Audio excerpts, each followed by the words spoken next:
pueblo, a cómo guiarse en su reinado. Pero como la reina era tan sabia, era enorme las filas de reyes, de patriarcas que se dirigían hacia donde ella.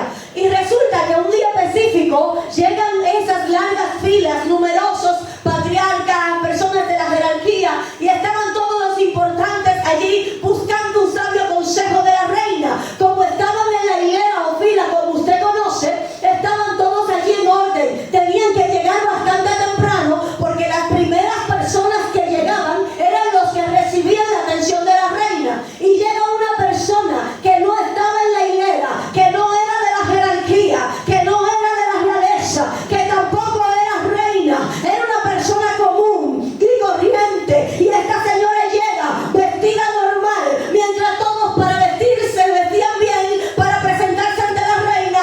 Esta mujer llegó con una vestimenta normal, y cuando ella llega no respeta el orden, no respeta la fila, sino que sigue directamente hacia la puerta del palacio. Y los que están en la fila le dicen: usted no va ahora porque usted acaba de llegar.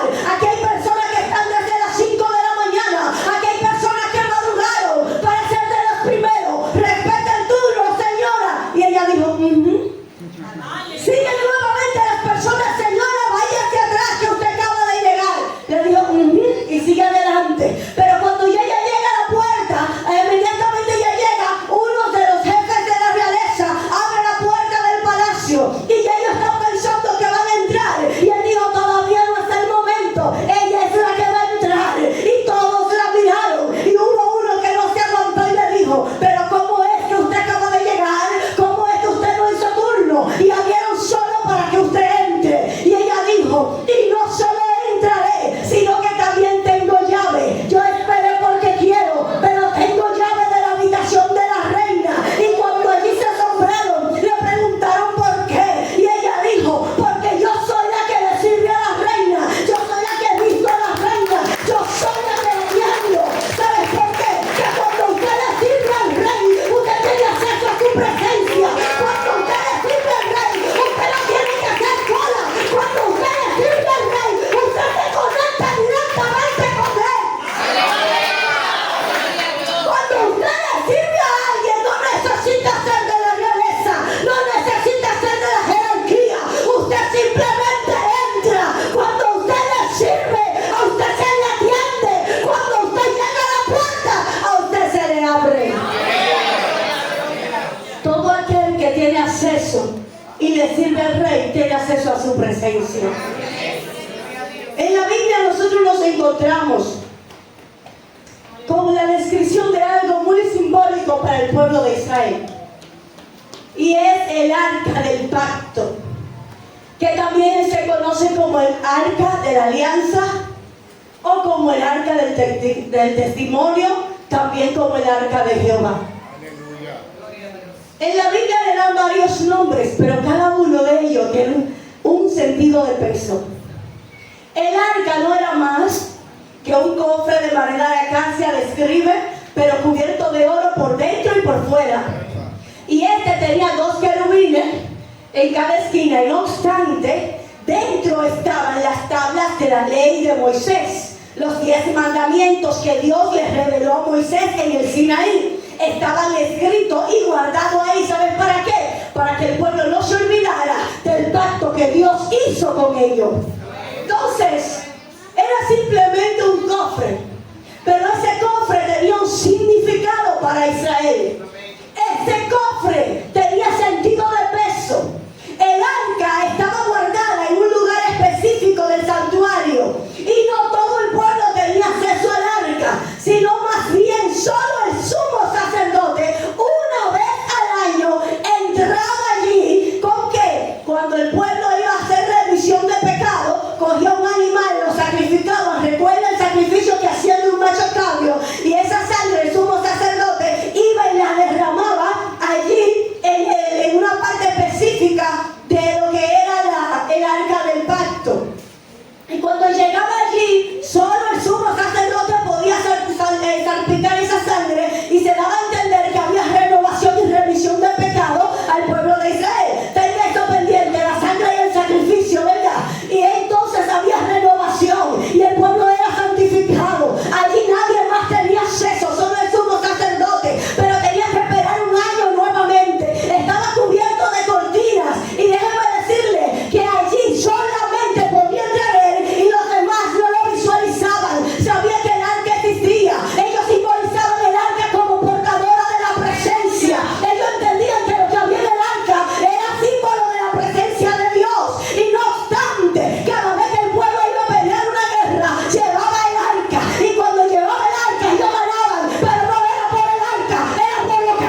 5, yo tenía una incógnita porque yo vi un momento determinado cuando el pueblo de Israel fue a la guerra contra los filisteos y llevaron el arca como acostumbraban llevarla. Pero ¿qué sucedió? Que perdieron la batalla. Y aparte de que perdieron la batalla, los filisteos capturaron el arca. Y yo siempre que leía esta historia decía, ¿por qué? ¿Y qué pasó ahí? Pero ayer el Señor me dio una palabra y me dijo, lo que pasa es que el arca del pacto de la alianza también es un arca de testimonio. Y como el pueblo no estaba dando testimonio, allí no había presencia.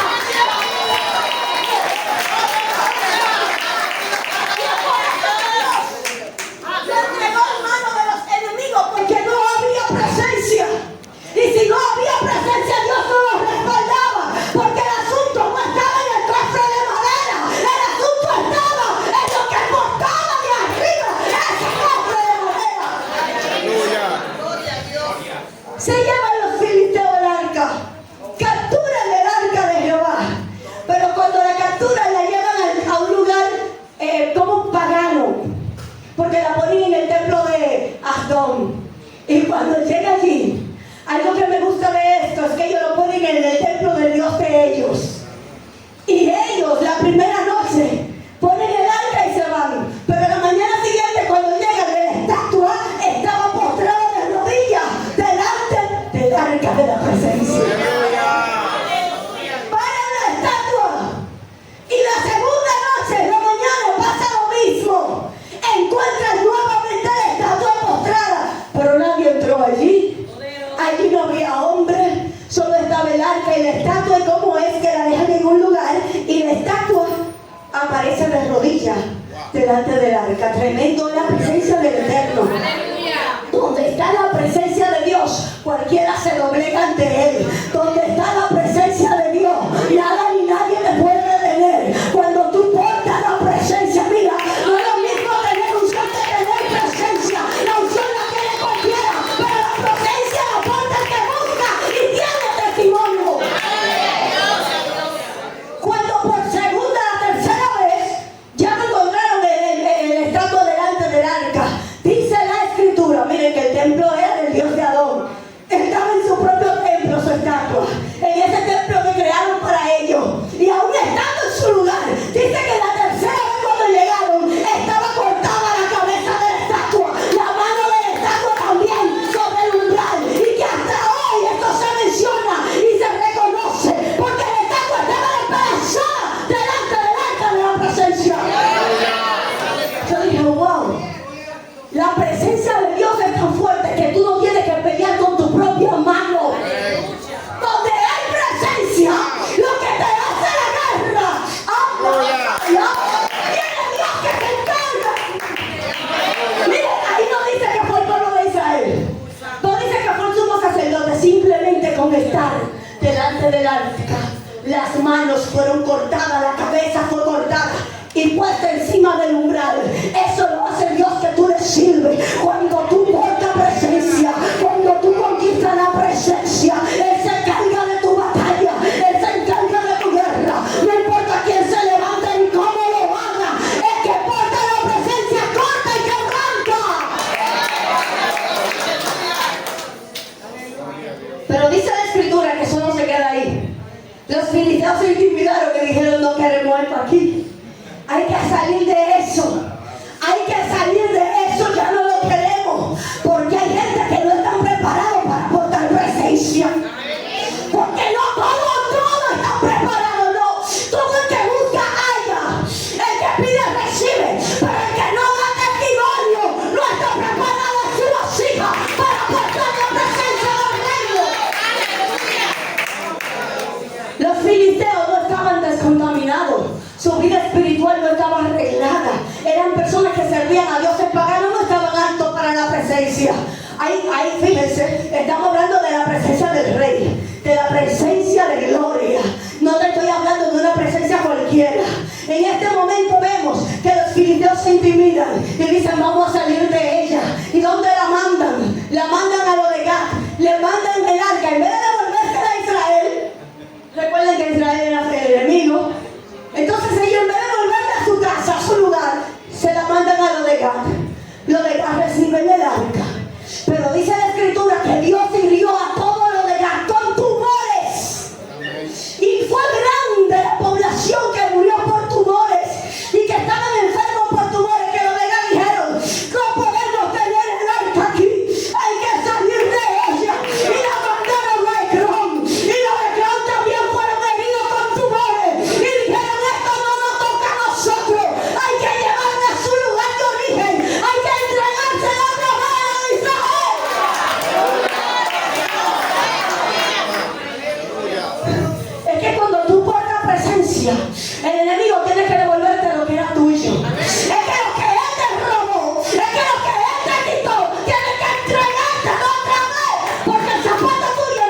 especial.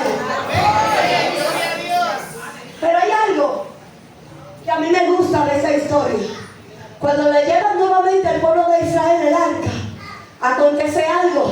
Tienen que recuerden que solo el sumo sacerdote tenía acceso a entrar en el arca. Los filisteos lo tocaron sin ser sumo sacerdote, tuvieron consecuencias. Los que la tocaron tuvieron consecuencias. Ecrón la tocó, tuvo consecuencias. Pero vienen ellos y la mandan a la casa de un levita llamado como Abinadab. Y cuando llega donde Abinadab, porque los levitas sí tenían acceso a cargarla, no tocarla. Cuando llega a la casa de Abinadab, el arca posa 20 años en la casa de Abinadab. No acontece nada. Nadie se muere, nadie se enferma, nadie está herido, pero tampoco ocurre un milagro. Simplemente está ahí ya, simplemente está en ese lugar.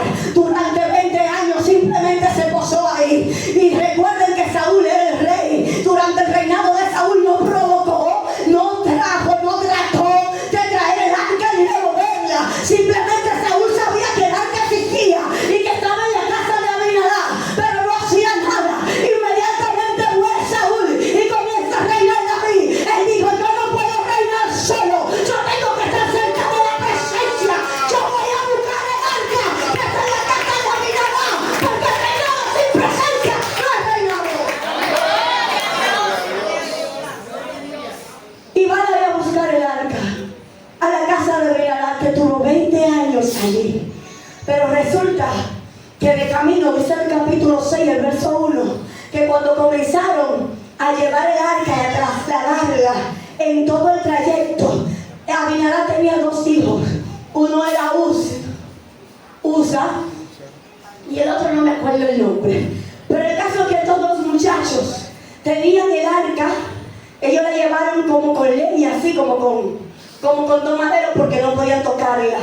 Y cuando ponen los maderos y los bueyes, porque el arca pesaba, iban llevando ellos sobre sus hombres el arca. Dice la escritura que en un momento determinado, el arca, el nombre de uno era Usa, que era uno de los hijos, y Ayó era el otro. Y mientras Ayó y Usa llevaban el arca sobre sus hombros, iban con los bueyes tropezaron. Y dice la escritura que cuando los bueyes tropezaron, Usa trató de tocar el arca. Simplemente la tocó para que el arca no se caiga, supongo yo, porque tropezó, y usted si lleva algo y tropieza, usted lo agarra. Pero por ese toque, Dios lo hirió y murió instantáneamente. Y dice la Biblia que David temió y se asustó y dijo David: pero si esto fue a Usa, que Dios lo mató, ¿quién soy yo que puedo derramar sangre para yo tocar el arca de Jehová? Y tuvo miedo y dijo: yo no lo voy a llevar a mi casa, yo lo voy a llevar a la casa de Obededom. Y aquí yo me detengo. Duró 20 años en la casa de Abinadab, y los hijos de Abinadab, uno de ellos la tocó después de 20 años y murió. Pero dice la escritura que en ese momento David la lleva a la casa de Obededom, y en 3 meses, solo 3 meses, duró allí el arca, y la casa de Obededom fue bendecida, y Dios obró a favor de la casa de Obededom. Y yo me preguntaba y decía: pero es la misma arca, es el mismo Dios. Yo no entiendo entonces por qué si aquellos tuvieron 20 años no aconteció nada, este la tuvo 3 años y pasó 3 meses y pasó algo, ni siquiera 1 año, 3 meses, hermano. Y ahí analizo y digo: pero hasta el hijo de Usa que la tocó, hasta Usa, el hijo de Abinadab que la tocó, murió. Significa que el asunto no está en el arca, sino donde habita el arca. El asunto no está en la presencia, sino que en la puerta. Hay gente que sabe que la presencia existe y no hacen nada por provocarla. Hay gente que sabe que está la presencia, pero no hacen nada por conquistarla. Mientras que hay otros que dicen: donde hay presencia yo la voy a aprovechar. Y otro punto para resaltar: Usa, hijo de Abinadab, la tocó y murió. Significa que no estaba alto espiritualmente, no tenía testimonio. ¿Para qué? Para tocar el arca. ¿Sabes por qué? Porque yo recuerdo que dice la escritura también que cuando los filisteos capturaron el arca durante la guerra, es estaban en pecado y era el sumo sacerdote, y como no estaban dando testimonio, Dios permitió que el arca los filisteos la capturaran. Pero así mismo pasó con Usa, era de la casa de Abinadab, pero no estaba dando testimonio, y es por eso que no estaba apto para que la presencia estuviera allí. Yo no sé a quién tú portas en tu casa. Yo no sé quién está en tu casa. Si hay algo extraño en tu casa, dile, sale hoy. Porque a Usa yo no lo acepto en mi casa. Porque Usa puede impedir que la presencia pose. Usa puede impedir que la presencia se manifieste. Yo no sé cuál es el Usa que tú tienes que cortar. Yo no sé cuál es el Usa que tú tienes que herir. Pero todo lo que te impida que la presencia fluya en ti, dile, yo lo identifico de esta mañana y lo desarraigo de mi vida. Después que pasa esto, David se lleva el arca, duró 3 meses donde Abinadab, y David entonces la traslada donde Obedón, y David la traslada entonces allá a Jerusalén, porque él intentó construir una casa digna, un templo digno donde tuviera el arca que portara la presencia. Pero como derramó tanta sangre, Dios le dijo, no lo va a hacer tú, lo va a hacer alguien de tu generación. Y es por eso que el templo no lo construyó David, sino Salomón, porque Jehová, como él había derramado tanta sangre, no le permitió a él. Pero algo que me gusta a mí de esta historia es que David tuvo humildad suficiente para reconocer que él era alguien que había derramado sangre, y para entender que la presencia era muy sagrada para que cualquiera la portara. Y cuando pienso en esto, recuerdo de Pedro. Pedro era un hombre lleno de orgullo y con un temperamento antiguo, bastante sanguíneo. Pero Dios fue trabajando en Pedro a tal magnitud que lo hizo un hombre humilde, con otra mentalidad.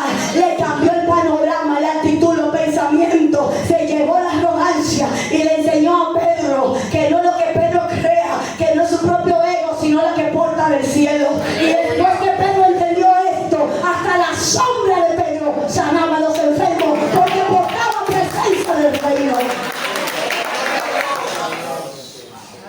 Dimos lectura aquí en estos versículos, capítulo 6, versos 14 y 15. Ya ese es el momento en que llevan el arca a Jerusalén. Dice la escritura que mientras David trasladaba el arca a Jerusalén, David iba a estar danzando, lleno de gozo, de júbilo. Iban con todo instrumento que tocara. Dice la escritura claramente que allí se levantó él con una gran numerosa cantidad de personas del pueblo. Iban cantando, llevaron de la casa de Abinadab el arca a Jerusalén, danzaban, gritaban, adoraban, porque lo que porta la presencia es alegría, lo que porta la presencia es júbilo. La presencia en ti provoca un cambio de actitud, un cambio de estado de ánimo. La alegría del Señor viene sobre ti, te cambia hasta los pensamientos. Y como él portaba presencia en ese momento, iban gozosos, cantando, tocando, gozoso todo el pueblo con júbilo. Pero la hija de David, Mical, estaba en el templo, en la casa de David, y dice que ella abrió una ventanilla cuando escuchó la bulla. Me imagino, señores, como uno se goza. Iban todos tocando todo tipo de instrumentos, dice la escritura, todo tipo de instrumentos. Y cuando ella vio que David siendo rey, este hombre siendo rey, iba avanzando entre la multitud, lo menospreció. Aleluya. Dice este versículo aquí que esta muchacha, Mical, menospreció. Dice, aconteció que Mical, hija de Saúl, miró desde una ventana y vio al rey David que saltaba y danzaba delante de Jehová, y ella lo menospreció. Pero él siguió gozando, él siguió danzando, él siguió gozándose, porque hay gente que cuando no entienden el misterio de la presencia te menosprecian. Pero no importa quién te menosprecie, cuando tú lo haces delante de Jehová, cuando tú te gozas delante de Jehová, ese júbilo te lo da Jehová, y la presencia que porta viene de Jehová. Hay gente que te van a aislar, hay personas que te van a desechar, hay otros que te van a tener por loco, pero no importa lo que tú portes presencia.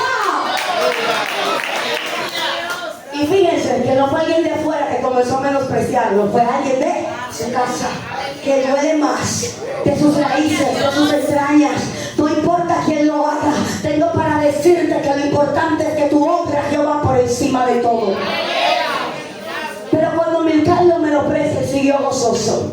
Y dice esta historia más abajo, que cuando él llegó, que David regresó, Milcal como que le reclamó y le dijo que como un rey hacía eso delante del pueblo. Ella se encontró que como un rey tenía que estar serio, con estatuela, con toda la delicadeza. Pero él entendía que la presencia de Dios es gozo. Y cuando tú estás en la presencia, tú te olvidas de todo. Cuando tú estás en la presencia, a ti no importa más que aprovechar esa gloria. Y cuando ella le reclama, él le dijo: además de ser rey, soy siervo de Jehová. ¿Usted cree más él? Y hay algo que a mí me gusta de esto, y es que por cuanto ella menospreció a aquel que portaba presencia, dice la Biblia que Jehová la dejó estéril el resto de su vida. Hay gente que son secos, que están totalmente secos, que espiritualmente no reverdecen. Y es porque esta gente menosprecia la presencia y ven la presencia como que locura. Pero esa locura es la que te hace fructificar para el reino de Dios. Milcal se quedó estéril. Hay gente que eso significa que no fructificó. Hay gente que piensa que fructificar es solamente tener hijos, pero yo te lo voy llevando al ámbito espiritual. Ella se quedó estéril. Y en esta mañana quiero hablar con gente que el Señor te dice: conquista la presencia para que corte toda esterilidad espiritual.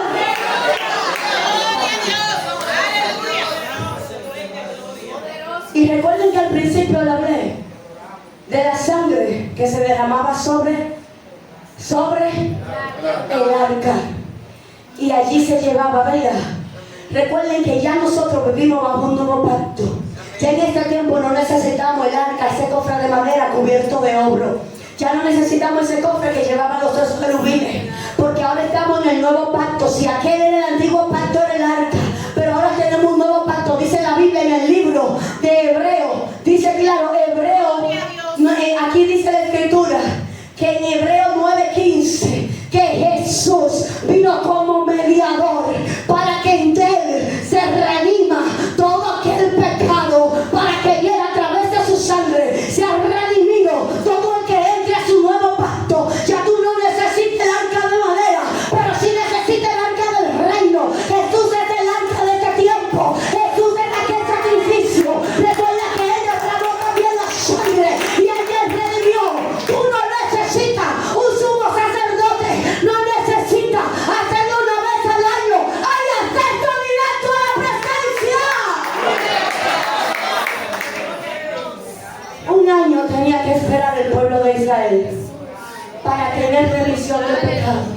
En este tiempo, en el nuevo pacto, tú no tienes que esperar un año, tú no tienes que esperar un mes. Simplemente tienes que tener un corazón dispuesto y reconocer que eres pecador y venir ante la presencia de Dios. No necesita un intercesor, tampoco matar un macho cabrío, porque ya Cristo derramó la sangre, la derramó por ti, la virtió, y esa sirve como redención y renovación del nuevo pacto. A través de Cristo hoy conquistamos nuevamente la presencia